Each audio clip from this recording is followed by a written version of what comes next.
Recentemente eu me deparei com uma pergunta que vira e mexe. Alguém me faz. Por que a Bíblia nunca fala sobre os dinossauros? A pergunta é simples e a resposta é até interessante. E se eu te dissesse que alguns estudiosos acreditam que a Bíblia menciona? Só que talvez o nome tenha sido apresentado para você de um jeito diferente.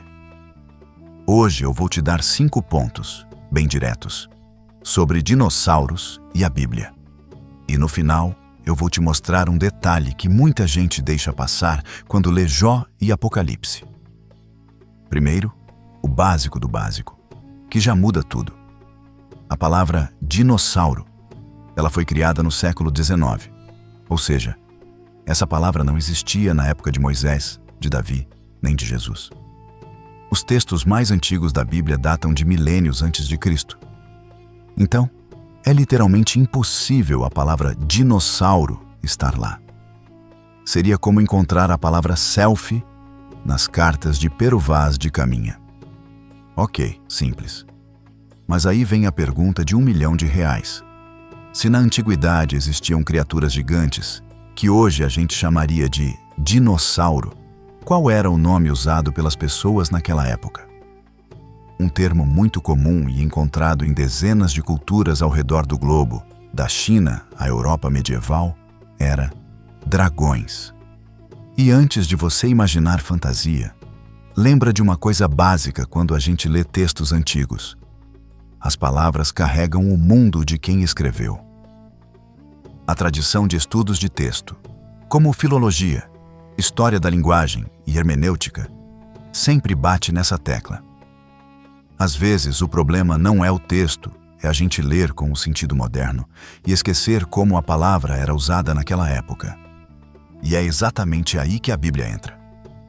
A palavra hebraica que aparece dezenas de vezes no Antigo Testamento é tanim. Hoje, dependendo da sua tradução, você vai ler como monstro marinho, serpente, chacal. Uma confusão. Mas estudiosos como Robert Alter, em sua tradução comentada da Bíblia hebraica, apontam que tanim se refere a uma criatura poderosa, imponente, muitas vezes caótica. Um lagarto terrível, um dragão. Percebe a conexão? Não é que a Bíblia ignorou o conceito. Talvez a gente só tenha perdido a chave da tradução pelo caminho. Segundo ponto. Essa conexão fica ainda mais cinematográfica quando a gente abre no livro de Jó. Jó é um dos livros mais antigos da Bíblia, e a linguagem dele é poesia hebraica da mais alta qualidade. Lá pelo final do livro, depois de todo o sofrimento, Deus finalmente responde a Jó. E em vez de dar um tapinha nas costas dele, Deus faz um tour pela criação. E nesse tour, ele apresenta 2 criaturas que ele mesmo criou. Primeiro, no capítulo 40, ele fala do Behemoth. Ele diz: olhe para o Behemoth, que eu criei como criei você. E continua: sua força está nos seus lombos, sua cauda balança como um cedro. Pausa. Você já viu uma árvore de cedro? É um tronco massivo, gigante. Agora, com todo respeito, qual animal que a gente conhece tem uma cauda que balança como um cedro?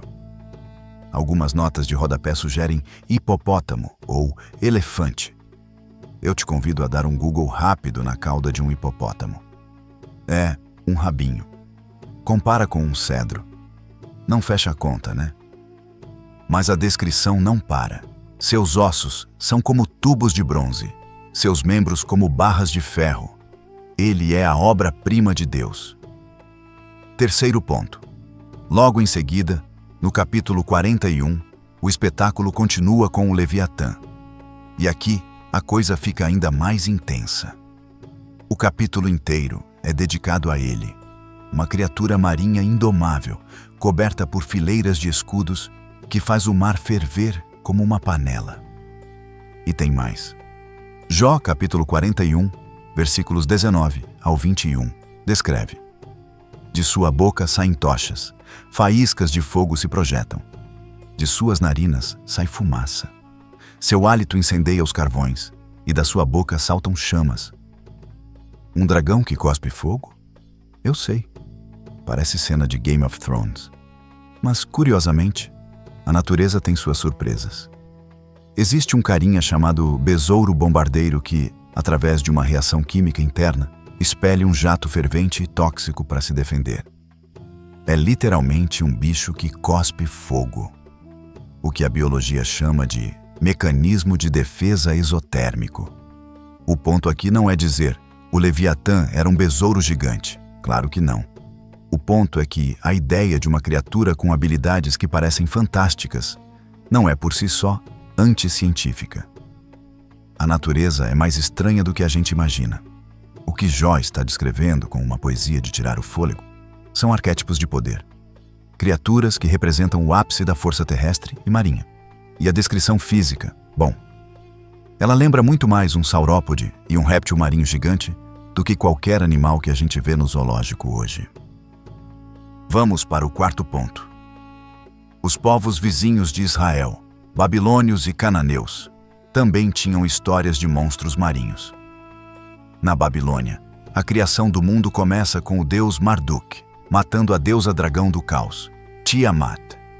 Em Ugarit, o deus Baal luta contra o monstro marinho de 7 cabeças, Lotan. Percebe? O mundo antigo estava cheio de mitos sobre deuses heróis derrotando dragões caóticos. O Leviatã, que é a versão hebraica de Lotan, não é uma invenção de Israel. E o que o autor da Bíblia faz? Uma jogada de mestre. Ele pega essa figura, o Leviatã, e a coloca em seu devido lugar. Na Bíblia, o Leviatã não é um deus. Não é uma força do caos a ser temida. Ele é a criação de Deus, um animal. Deus fala dele com orgulho, como um artista falando de sua obra-prima. É uma subversão teológica genial. O autor bíblico está na prática dizendo aos seus vizinhos: esse seu monstro divino que vocês tanto temem, para o meu Deus, isso é só mais uma criatura. Ele fez isso. Está sob o controle dele. Ele usa a imagem do dragão para esvaziar a mitologia pagã e afirmar a soberania de Deus. Quinto ponto. Tem um texto que muita gente lê rápido e não percebe o peso das palavras. Apocalipse 12, 9 chama Satanás de grande dragão e antiga serpente. Repara nisso. O texto usa os termos lado a lado, dentro de uma visão simbólica. Isso mostra um ponto importante. Na linguagem bíblica, dragão e serpente não são palavras infantis. Elas carregam força, ameaça, impacto. Então, juntando essas peças, a gente não precisa chegar a uma conclusão forçada de que a Bíblia é um livro de paleontologia. Ela não é. Mas também não podemos ignorar certos pontos. Se você curtiu essa reflexão, se ela te fez pensar, já valeu demais. Um abraço e até a próxima.